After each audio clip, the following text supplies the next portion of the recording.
Hey, what's up, Optimal Health Nation? And welcome to episode 44 of the Optimal Health Show. In this week's podcast, you're going to be learning about how to unleash your feminine power with Joanne Cohen. Now, Joanne is an expert herbalist, inspirational speaker, and overall kick-ass person. She has received her Bachelor of Science from the University of Vermont with a focus on environmental studies and botanical medicine. This incredible training gave her the foundation for becoming a certified women's herbalist, a certified flower essence therapist, a plant spirit medicine practitioner, a medicinal aromatherapist, what a tongue twister, a counselor, and a shamanic practitioner. That's why I'm so happy to have her on the show today, because we're going really, really in depth and talking about female hormones and how you can balance your yin and yang, because so many of us today are unbalanced. Either we have too much of the yin or too much of the yang, and this podcast is going to be absolutely amazing. Now, before we actually begin today's podcast, this week's warrior quote, and it goes something like this. When you aim for perfection, you discover it's a moving target. And this means a lot of meanings towards me. So many of us are looking for this, finish line, this so-called success in life. Oh, I want to make 7 figures, or I want to become the most optimal version of myself, and I want to become perfection. Well, in reality, there is no such thing as perfection. Life is one big journey, right? Do not actually go chasing out there for that light at the end of the tunnel. Stop chasing that gold at the end of the rainbow. Enjoy the journey, because there's always going to be something new. And life is about being adaptable. Life is about experiencing experiences. So stop aiming for that light at the end of the tunnel and pause today and really enjoy your journey towards infinity, as I like to say. Okay, warriors, without further ado, please sit back and relax and enjoy today's amazing podcast.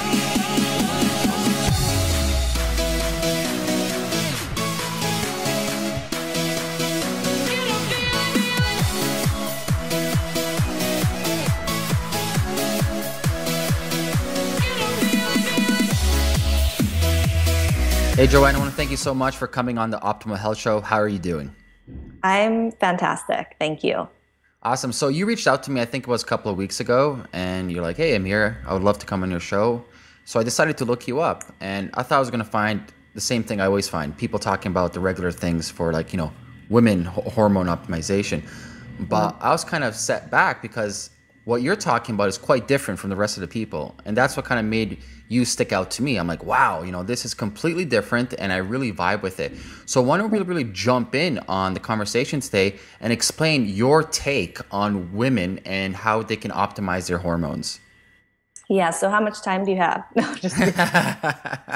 Because I could talk about this forever. It's such a topic that's near and dear to my heart because, as you said, there's a lot of information out there about hormonal health, but I'm coming at it from a slightly different perspective. So my background is as a women's herbalist. And so when a woman's coming to work with me, I can help them with, the natural medicines of creating a customized herbal formula for them and give them symptomatic relief, which a lot of women really want.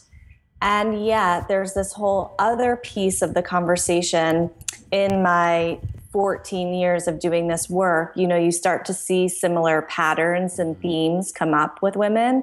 And so what I've seen is that there's actually a lot of deep wounding, past pains, past hurts that lodge into our systems that later manifest as physical health symptoms. And for women, generally, in the hormonal system.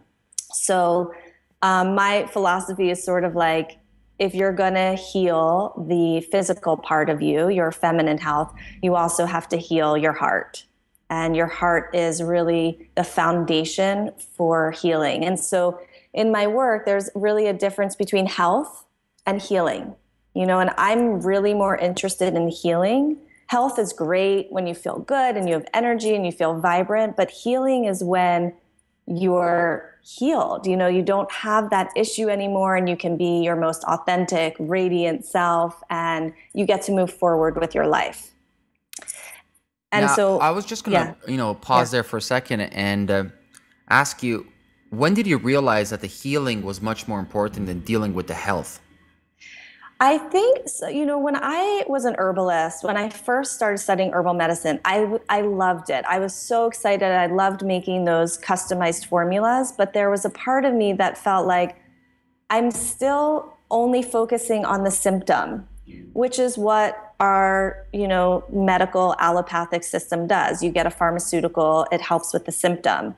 And I just got into the inquiry and got really curious about, well, what's underneath the symptom? How do I get to the root of the symptom? Because that's actually where healing happens. And the analogy that I love using when I talk about this is when you're little, or even now, if I walk into a table and I stub my toe, the first thing I do is put my hands there. And it's like you're touching into that wound. And so if we can figure out a way to touch into a woman's initial woundings or her past pains, then that's where healing happens. And in your practice, what type of women do you usually see? A lot of the women I see are entrepreneurs or mothers, and they're kind of the go-getters. They're busy all the time. Their life is full. They don't always make themselves a priority, which is it's just really kind of the modern woman's way, because we've been sitting in this masculine patriarchal world trying to keep up with the boys. But it's like fitting ourselves into a box that's just not our size. So we end up really stressed out and overwhelmed and depleted and anxious. I mean, those are I call them the trifecta: stress, overwhelm, and anxiety. Those, without a doubt, those are the three things that women who I work with are experiencing on a daily basis. Now, you say you have been in business and as a practitioner for over 13 years. Yeah. In your personal, humble opinion, what do you think is one of the main causes of hormonal dysfunction today? I mean, I definitely think it's from our past pains that we've kind of pushed aside. They're really painful to go there and to actually feel into them. So I think that's one main one. And I think it's really just the structure in which we live our lives. There's no downtime, and there's just this constant going, and our body's releasing an insane amount of cortisol that's keeping us in this low level or high level chronic stress response. And it's affecting our hormones. I think a lot of women know, and a lot of women don't know, that our stress response is completely part of the hormonal conversation. So I would say those are the two biggest things that I've seen. Here, let's break it down though for a little bit. Yeah. You mentioned past pains, maybe physically, spiritually, or who knows, so many past pains. Yeah. Give us an example of what you mean by past pains. Yeah, so I mean, we could go very extreme. There's different ends of the spectrum. So on one side, there's severe sexual abuse. So when a woman has had sexual abuse or been violated or had her boundaries crossed in any way, a lot of times at that moment, it's so painful that and a lot of times it happens when we're really young. So we don't have the proper tools and ways to process through them. And so we shove them away. We shove them deep down inside because we kind of just have to move on, because that's the way life goes. And for women, when there's a feminine wounding like that, like a boundary crossed or sexual abuse, violation of any sort, it starts to imprint into our tissues. And for women, that tissue is like right in our reproductive organs. It's basically, an assault to our feminine. But it can be, so that's one extreme of like severe violation, but it can be anytime you said yes when you wanted to say no, anytime your boundaries weren't strong enough, anytime a woman felt like perfection was proof of her strength, anytime her self-worth was questioned. That's all in the spectrum of what I'm calling feminine wounding. And that all imprints into our reproductive organs. And then it manifests in so many different ways. I mean, I get to work with some women who are having fertility issues, some women who have chronic urinary tract infections, and their doctors are like, sorry, I don't know what to do for you. some women who have postpartum issues or endometriosis. There's such a spectrum of how that manifests for each woman. So everyone That's is interesting though, because unique. you know what's funny today? A lot of people want like instant fixes, right? They want, Yes. okay, run the tests, tell me what, pharmaceutical drugs I need or what supplements I need, and I'm off. In Yeah. reality, sickness, whatever sickness you have, it may be a disease, it may be hormonal imbalances. It's not like overnight it happens. It's not like bang, oh, Right. I got this. The fairy came last night and doused bad hormones on me or something like that. Yes. It takes Yeah. a long period of time. And certain traumatic events in your life, like you mentioned, God forbid something happens that bad, some physical situation happened in your past, that sheer moment in your life is the cause of your problems. No supplement, no diet will help you out unless you start clearing out your spirituality and your mind first to get that clutter out, because that's kind of holding you back. Yes, yes, you're exactly right. I think that's what you're doing, and I think that's what I'm doing, and so many practitioners out in the world is educating people that it's not an overnight fix. It's absolutely not. And a lot of the women who come to see me have kind of tried everything as far as their doctors go, and I'm either a last resort or a new resort. And they've seen that what their doctors are giving them, whether it's a pharmacy, in women's health, a doctor says three things. Either we can give you birth control pills, that's like the cure all. We can do nothing because I don't have anything else to give you. Or I've had so many women come to me and said that their doctors said, I actually don't even believe you because your tests are coming up normal. And that's always a big clue when your tests come up normal, that there's definitely some deeper emotional, spiritual work that has to happen. So I think what you and I are doing is all about the education that there's a way bigger way that we have to look at health. And also, because we like that symptomatic relief, we like to feel better and good, which is understandable. That's where, for me in my practice, the herbs come really in handy, because I can help somebody say, okay, we're going to focus on the symptoms and I'm going to give you this so that you start to feel better. Because when a woman starts to feel better, she feels more inspired and excited and hopeful. And we're going to get to the root of why this is happening. So I think it's all education. Yeah, I concur 100%. It is Yeah. all educational based. It's about awakening and understanding your situation, which leads me to my next question is, Yeah. once you identify, someone has hormonal imbalances, what types of modalities do you use to help that person? Yeah. So, like I said, I use herbal medicine. I love, one of my favorite things is like mixing and concocting. And, so I can hear all these different symptoms and put together a really great formula for a woman. That's super fun for me. So, that's the herbal part. I have this system that I can go through and actually figure out what's at the root of somebody's issues. So, is it a dormant infection? Is there a virus? Is it emotional trauma? Is it life stress? Is it heavy metal toxicity? And so I go through this whole thing, and then from there, we can go forward to treat whatever's at the root. So I use flower essence therapy, which a lot of people don't know about, and it's one of my greatest missions.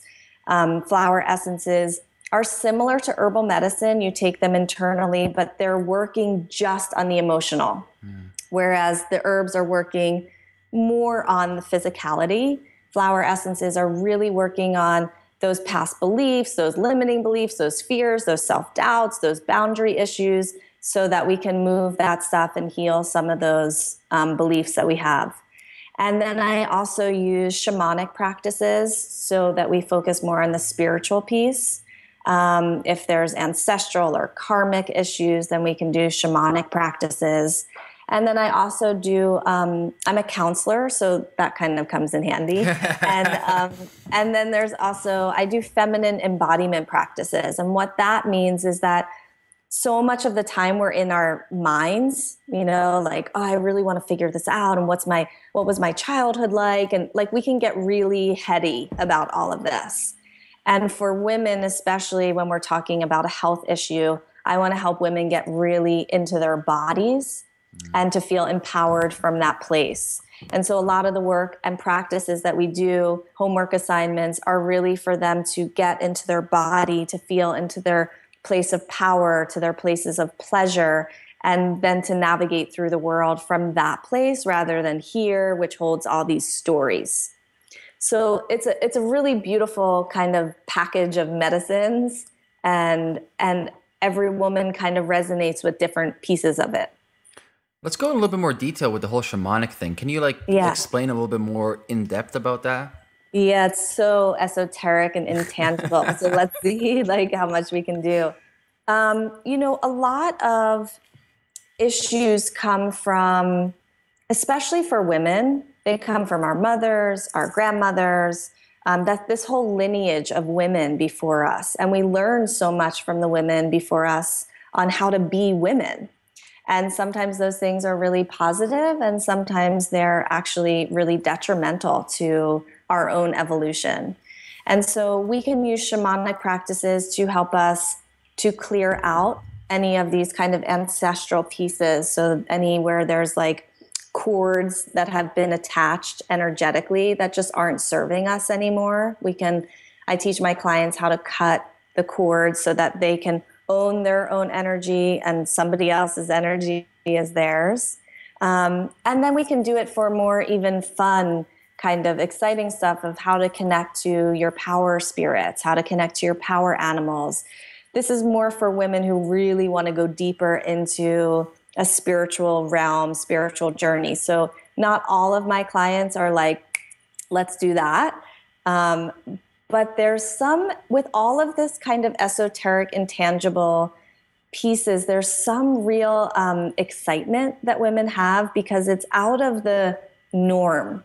It's out of the regular daily life. And the women who come to me, it's sort of like they've had an inkling that there's something more, but they didn't know what words to put to it or how to actually find this information. And so when we start talking, it's like, oh my gosh, I've been feeling like this. I've been wanting to do something like this. So it's actually really exciting for them. But there are so many pieces of the shamanic stuff. It's really exciting. And so with a lot of the practices, I like to teach it to my clients so that they have, when our work is complete, I want them to feel like they have this whole toolbox or medicine bundle, whatever word you want to use, that they can use whenever challenges come up in their lives, because there's going to be different challenges at various points, but I want them to have these things that they can move through them more quickly or more efficiently or more powerfully. So it may be that they use these things when we're working together, maybe that they use it later. Let's give an example of the whole the flower passion stuff, because that's fascinating. I'll tell you honestly, I've never heard of that before. I know. It's funny. Well, flower essences, most people think of essential oils when I say flower essences, and they're like, oh, great, it smells yummy. But flower essences are totally different from essential oils. They don't have a smell. They're more of the energetic or the vibration of the flower. So for example, is this kind of similar to homeopathic medicine? It kind of is, actually. They came out at a very similar time in the 1930s. Dr. Bach was sort of the originator of flower essences, even though they probably go back thousands of years.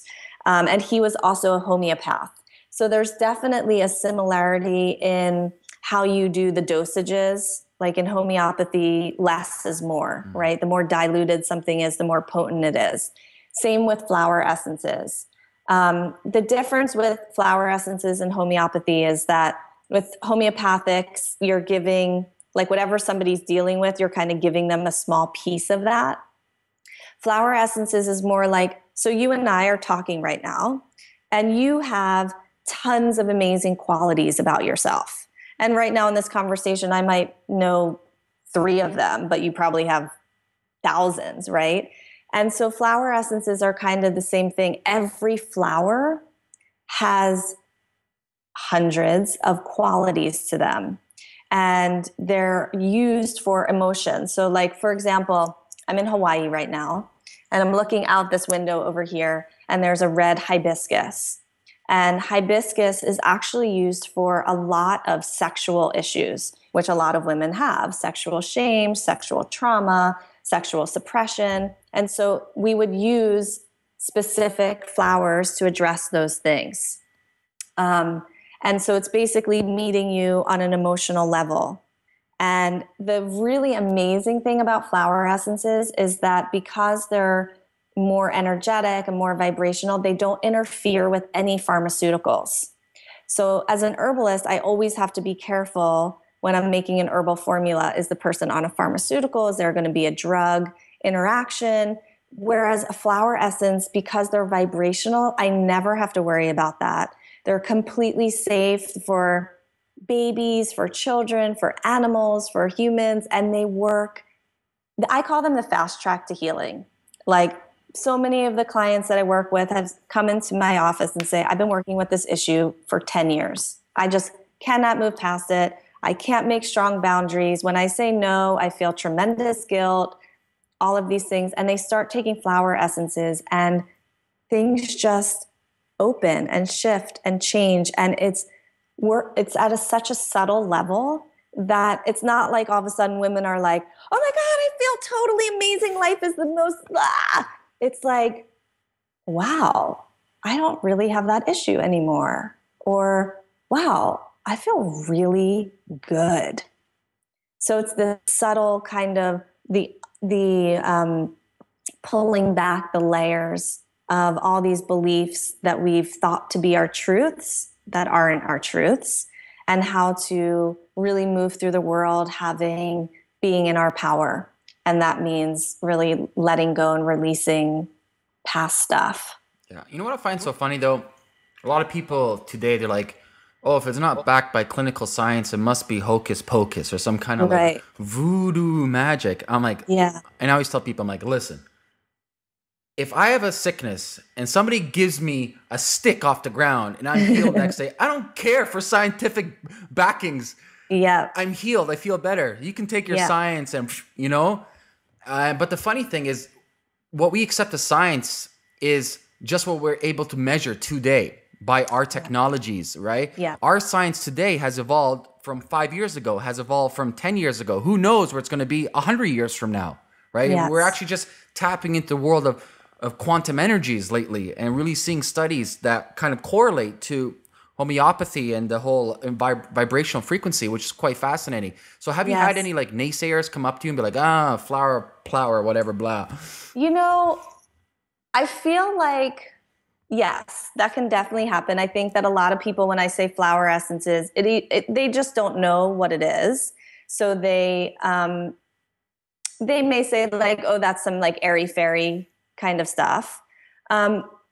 My teacher, who I've learned all my flower essences with, he's working on people with cancer and healing people with Lyme disease. And I mean, this is a really potent form of medicine. And that's why it's really part of my mission to get it out into the world, because it's not airy-fairy. It's just that it hasn't been brought out into the world in such a significant way. I mean, exactly what you're saying. It's been amazing, even in the last 5 years, to see people embrace acupuncture and Chinese medicine and even Ayurveda from India. Like, there's more of an awareness that actually this has some potency. And even though these systems of healing have been around for thousands and thousands of years, it's now kind of being embraced. So I think there is this sciencey part of our culture. And truthfully, the women who come to me generally have never heard of flower essences, ever. It's not on their radar. They've heard of herbal medicine, but it's so interesting because it's the reason that they end up staying and working with me for years is because of the flower essences. So that to me is kind of like science enough. It's all anecdotal. I see women transform their lives every day. And I've had my experience. I mean, that's how I got into this work of transforming my life with flower essences and herbs. They've saved my life, really, actually, truly. That's my next question. Is like, how did you actually come to this work? Yeah. I mean, I say it and people think sometimes I'm being dramatic, but they've really saved my life. I use herbs and flower essences every day. And, for me, I mean, I grew up having severe chronic PMS and also really painful cycles. And when I was 16, my mom took me to a gynecologist who gave me birth control pills. And I remember coming home from that doctor's appointment and shoving them into my drawer because I just knew I didn't want to take them. I didn't know why. And so when I went off to college, I found herbs and herbal medicine and started helping myself. And then in my late, like 1920, I started getting chronic yeast infections and was doing all the things that I knew herbally. And it wasn't until I started really treating the emotional piece that they actually went away. And I was using flower essences and shamanic practices and to tap into why. For me, if somebody's having a chronic issue like I was, there was no one pulling me aside like a doctor and just saying like, what's actually happening here? Why is this happening? And so for me, and when I hear my clients' stories and they're telling me that they're having whatever it is that they're having for years, my first thought is like, why? The curiosity of our bodies are sending us these messages that are actually gifts. We don't feel like they're gifts a lot because they're painful or uncomfortable or annoying, but they're actually just messages from our bodies saying something's not working right. And for me, that always brings a lot of curiosity. So I got into all of this because of my own experience. And I also grew up with a mom who was a workaholic, and she taught us to like bust your ass, And so I learned like, I got to be dependent. I got to be strong. I got to count on myself. And I just like kind of busted through life. And there's that piece of when we're not in our feminine, when we're cruising through the masculine and we are really identified in the masculine as women, that disconnect of our feminine also creates feminine health issues. Like the hormonal piece is just like a big piece of the feminine. And so if something's going wrong with the hormones, it means to me like something in the greater picture of the feminine has been disrupted. I was going to ask you this question, though. So you're looking at women, though, in a masculine type of energetic world. Yes. Now let's flip the coin for a little bit. What about the men? And I'll give you an example of myself. I was a super alpha male. I'm still an alpha male. Go, crush it. I'm not waiting for nobody. Screw you guys. I'm doing my thing, Yeah. And it cost me a lot of problems in my life. Yeah. But when I met my current girlfriend, we've been together for 4 years. She's the love of my life, my soulmate. I noticed that my feminine energies kind of increased and I found more balance in my life. So would you say in the world right now that there's a huge misbalance in the world of men, maybe being too alpha and not enough of that yin and yang balance that we should have? Yeah, I mean, I think exactly. I completely agree with you. I think both men and women have the masculine and feminine inside of them. And, like my tagline is remembering the ways of the feminine because we're so over-identified with the masculine. But that's not to say the masculine's bad. It's just, like you said, we have to marry those parts of ourselves. So there's times as a woman that I need to be a go-getter, right? Like I emailed you and was like, hey, check me out, right? And then there's also times for me, and this has been part of my journey that's been challenging, but I'm getting really good at it, is really relaxing into my feminine, really softening and receiving and allowing me to have space. So that marriage is really beautiful. And same for men, is like there's a lot of war happening in this world, right? That's the alpha male. That's the patriarchal way that we get shit done and we tell the other person who's in charge and who's in power. And if men can bring in more of their feminine, more of that softer receptivity, spaciousness, then the world will really change. My partner too, he does men's empowerment coaching. And so we're always having this conversation of, it's not like we don't want men to be powerful, and it's not like we don't want women to be, have some masculine qualities. It's that marriage of the masculine and feminine inside each of us so that we can change the world. Those energies, yeah. You have a saying though, power in your lady parts. What does that Yes. mean? Yes. Well, there's so much power in art. So as women, we get to create and give birth, right? So not every woman chooses to have a baby, but that power is actually inside of us. I mean, that's insane. You know, we can create and gestate and then birth a being. There's nothing more powerful than the act of creation and birth. Like there's nothing more feminine. And so that could be birthing a baby, that could be birthing a project or a business, but we have this innate DNA that's the most powerful to create. And so as women, what's really interesting is that we learn as we're growing up that our power lives outside of us, that our pleasure lives outside of us. And so what I'm trying to support women to remember is that all that power actually lives inside of us. And when we can learn how to source it from ourselves and put it out into the world rather than waiting to receive it from others, like life totally changes. But we have to have clear hormonal health, and we have to clear out these limiting beliefs so that we can tap into that place of our power.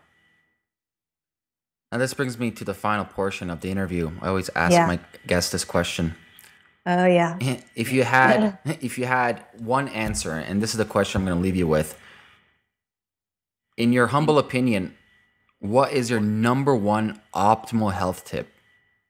Gosh, these questions are so hard. Oh my gosh. I'm a Gemini, so it's very hard for me to pick one. One.